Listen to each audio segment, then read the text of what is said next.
नमस्कार, टीव्ही 24 मराठीमध्ये सर्वांचं स्वागत आहे. आपण आहोत हदगाव तालुक्यातील वाळकी बुद्रुक येथे. या ठिकाणी वर्ग 5 पर्यंत, 1ली ते 5वी पर्यंत या ठिकाणी वर्ग आहेत.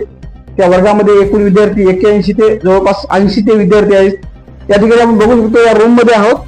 ही रूम आहे 15 बाय 20 ची असेल अंदाजे. या रूम मध्ये विद्यार्थी संख्या असावी किती, आपल्या गणितानुसार असावी किती, हा मुद्दा आहे. पण या वर्गामध्ये या ठिकाणी 50 ते 60 विद्यार्थी बसण्याची क्षमता आहे का? शिक्षण विभागाने याकडे लक्ष द्यावं. या ठिकाणी संपूर्ण इमारती ह्या जीर्ण झाल्या आहेत. फक्त 2च वर्ग खोल्या शिल्लक आहेत.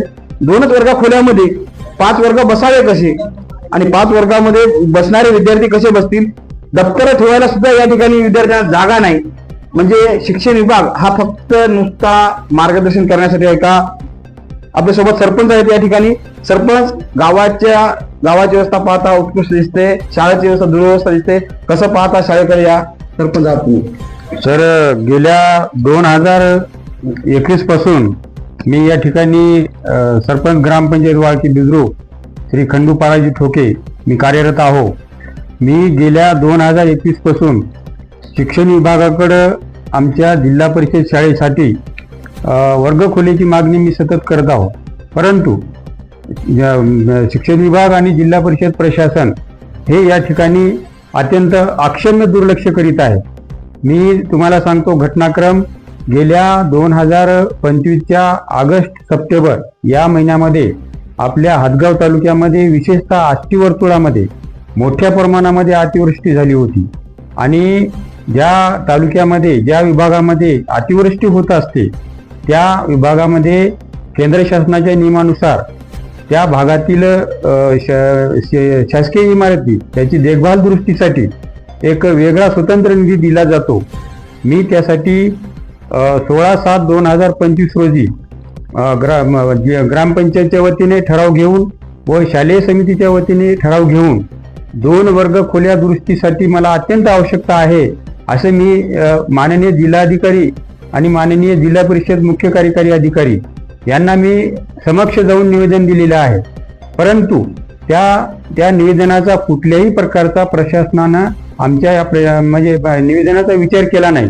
आणि आम्हाला त्या ठिकाणी काल परवा सर दिनांक 28/10/2025 ला शाळा दुरुस्तीसाठी माननीय शिक्षण विभागाने शिक्षण विभाग प्राथमिकने निधी वितरित करण्यात आलेला आहे खोल्या दुरुस्तीसाठी. शाळेच्या स्पेशल खास बाब म्हणून शाळेच्या खोल्या दुरुस्तीसाठी निधी वितरित केलेला आहे.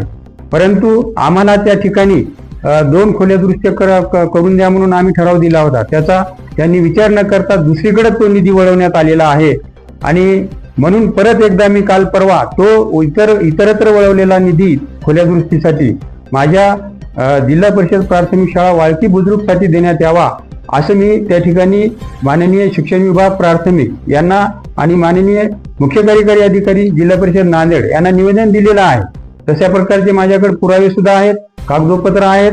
एवढीच मी या टीव्ही माध्यमाच्या पत्रकाराच्या माध्यमाने मी हात जोडून विनंती करतो की माझ्या गावामध्ये जिल्हा परिषद प्राथमिक शाळेच्या वर्ग 1 ते 5 आहेत आणि जवळपास माझ्या त्या शाळेमध्ये 80 ते 81 विद्यार्थी संख्या आहे आणि खोल्या एकूण 6 आहेत.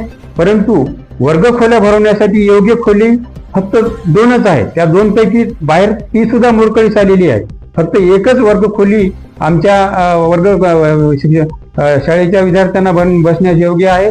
म्हणून मी परत एकदा या पत्रकार आणि टीव्ही माध्यमाच्या माध्यमातून मी विनंती करतो की मला तातडीचा जो दुसरीकडे वळलेला निधी आहे तो खोली दुरुस्तीसाठी निधी मला देण्यात यावा. एवढीच मी या ठिकाणी नम्र आवाहन करतो, नम्र विनंती करतो.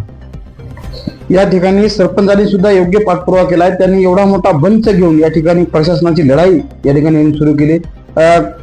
या ठिकाणी शिक्षण विभाग म्हणते की तुम्ही प्रायव्हेट शाळेकडे वळू नका, सीबीएसई पॅटर्न आम्ही लागू केले. पण या सीबीएसई पॅटर्नचा लाभ घ्यावा कसा विद्यार्थ्यांनी? कारण त्यांना बसण्यास सुद्धा जागा नाही. एकमेकाला विद्यार्थी असे टिचून बसतायत. कारण शिक्षण विभागांना एक विनंती असेल की हे गरीब लेकर आहेत, शाळकरी विद्यार्थी आहेत, ज्यांचे वडील काही अल्पविधारक आहेत, काही रोजमजुरीला जाणारे आहेत, त्यांची परिस्थिती नाही. पण या विद्यार्थ्यांचं नेमकं पाप काय, जे या 50 लेकर या वर्गामध्ये एकाच 20 बाय 15च्या रूम मध्ये बसणं म्हणजे किती दुर्दैवाची गोष्ट आहे. कॅमेरामॅन भगवान कदमसह मारुती काकडे, टीव्ही 24 मराठी, हदगाव, नांदेड.